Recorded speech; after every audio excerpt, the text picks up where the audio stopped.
Stepping into your rich girl era isn't just about living in luxury. It's about transforming your mindset, owning your journey, and building a life you're proud of. Today's video is really special to me because I'm finally sharing my full journey. If you look at my Instagram now, the business meetings, the travel vlogs, the apartment tours, you can easily assume that I've always lived this lifestyle. But that's exactly why I'm sharing this story. To inspire and show you that stepping into your rich girl era isn't about where you start. It's about how you think, act, and transform your life. And before we dive in, let me clarify something. This isn't going to be one of those generic just work harder talks or drink water and mind your business advice. We're going deep into struggles, mindset shifts, and most importantly, the specific strategies that actually changed my life. I'll share exactly how you can apply them to your journey no matter where you start.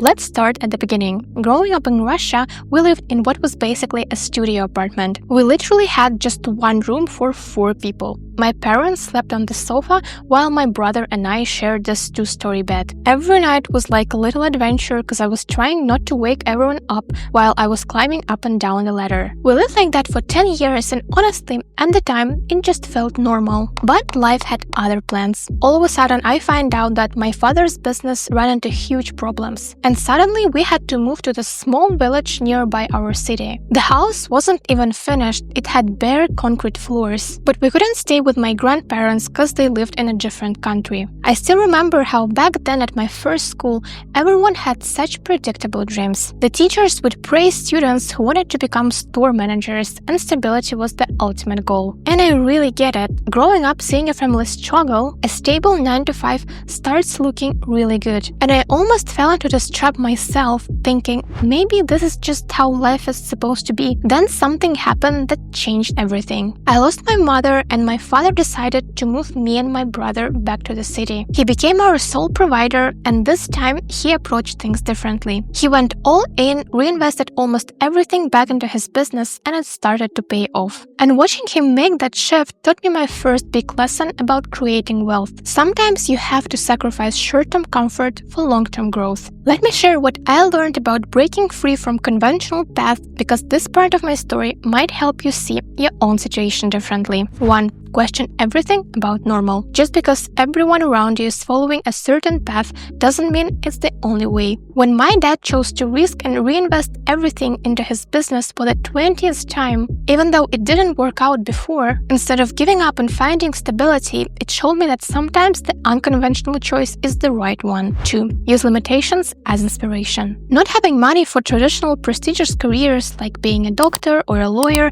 forced me to look for creative alternatives. What seems like a limitation right now might actually be pushing you towards your true path. And lastly, start small but think big. Even in my first school, I could have started doing things differently, joining different clubs, reading different books, making different friends. You don't need to wait for a big change to start thinking differently. And everything shifted again when I decided to pack my bags and move to Canada. I realized that I have to take care and provide for myself, and moving to a different country was a great opportunity to do so. I knew that some of my relatives were living abroad, and that seemed like the best opportunity I would ever have. It was stressful as hell because I had to figure out my own living expenses and paying back the tuition fees. And let me tell you, the housing, the food, and everything extra in Canada is really expensive. Culture shock hit me like a truck. Imagine going from sharing a room with your whole family to suddenly being in a completely different country, speaking a completely different language, and doing everything differently. I remember my first week in Canada, standing in a grocery store, completely overwhelmed by all the choices. Even picking cereal felt like a major life decision. Everything was so different from what I knew, from how people dressed to how they thought about money and success. The school environment opened my eyes to a completely different world. Suddenly, I was surrounded by students from vastly different backgrounds. Some were struggling because they used their last savings to come there, while others lived lives I couldn't even imagine. The Asian students in my program came from families who owned factories back at home. They lived in luxury apartments, flew first class, and treated weekend shopping trips to New York like we'd treat going to the grocery store.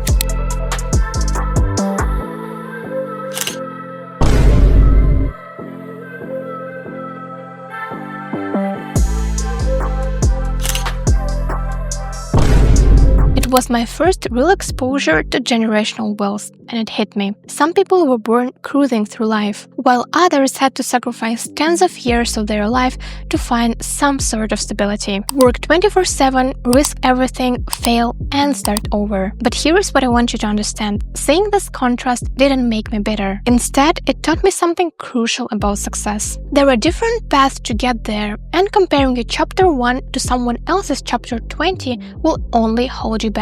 Your journey is unique, and that's your power. Life quickly became a careful balancing act. Classes ran from 8 a.m. to 5 p.m., and I chose classes like business after realizing that traditional paths like medicine were financially out of reach. But instead of seeing this as settling for less, I threw myself into learning everything I could. From 5 p.m. to 11 p.m., I worked at a restaurant, and my weekends were dedicated to building my side hustle. I was doing lashes and brows. Every summer, I'd strategically bring supplies from home where they were cheaper, maximizing my profit margins while staying with host families or sharing apartments with friends. But let me tell you something very important. When you're building your dream life, it's not about working yourself to exhaustion. It's about being strategic with your time and resources. Every decision I made, from choosing business courses to bringing lash supplies from my city, were calculated to move me forward while keeping me afloat. Then COVID hit, and I found myself back in my country, working a marketing job that just paid $400 a month for 12-hour days, 7 days a week. Even though when I was in Canada, working at a restaurant and doing lashes, I was making anywhere from 3 to sometimes 7K a month. But instead of seeing this as a setback, I used every spare moment, lunch breaks, evenings, weekends, just to build my YouTube channel. Was it glamorous? Not at all. I was filming in whatever corner I could find, editing late into the night, and constantly battling self-doubt. It's raining men. Hallelujah. And this is where manifestation and gratitude became my secret weapons. And not in a magical thinking way, but in a strategic, actionable way. Every month, I'd write down my goals, specific ones like start taking multiple clients, master sales, or reach 10K subscribers by December. Every day, I'd list 3 things I was grateful for, even on my worst days. Sometimes it was as simple as I'm grateful that the sun is shining and I can film something outside, or I'm grateful for this job teaching me what I do not want in life.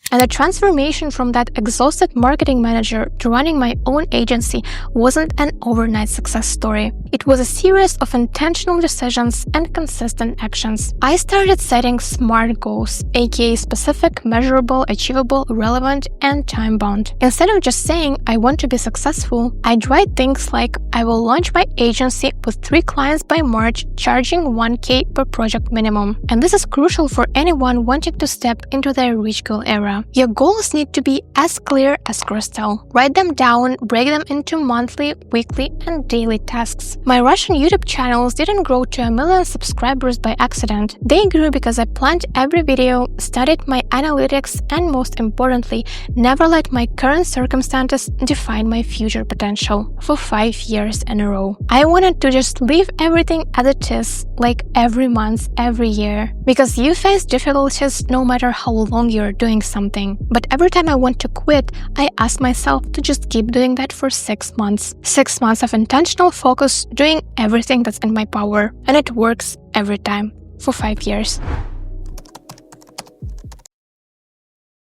And now let me share the exact steps you need to take to create your own transformation. First, audit your environment. Look at everything. Your friends, your daily routine, your social media feeds. Are they pulling you towards your goals or keeping you stuck? When I realized that my old environment wasn't serving me, I started seeking out business events, joining online communities of entrepreneurs, and filling my free time with podcasts and books about marketing and personal development. Second, start building multiple income streams, but do it strategically. Don't just chase every opportunity. Choose ones that align with your long-term vision. When I was doing doing lashes and working at the restaurant, every dollar went either towards my living expenses, paying back my tuition fees, or investing in my marketing skills. And third, practice gratitude with purpose. Every morning, write down 3 things you are grateful for. And this isn't about toxic positivity, it's about maintaining perspective and finding opportunities in every situation. And remember, stepping into your rich girl era isn't about reaching a specific number in your bank account. It's about becoming someone who knows their worth, makes strategic decisions, and builds sustainable success. It's about looking at where you are now, whether that's a tiny student dorm like I was, or working a job you hate, and deciding that this is just your starting point, not your destiny. If you take anything from my story, let it be this: your circumstances don't define your potential. Every single day, you have the power to make decisions that will move you closer to the life you want. Start where you are, use what you have, and keep taking those small steps forward. Don't forget to like this video and subscribe for more content. Drop a comment below sharing your biggest takeaways and what action steps you are going to take today towards your 2025 rich girl era. Thanks for watching, and I'll see you in the next video.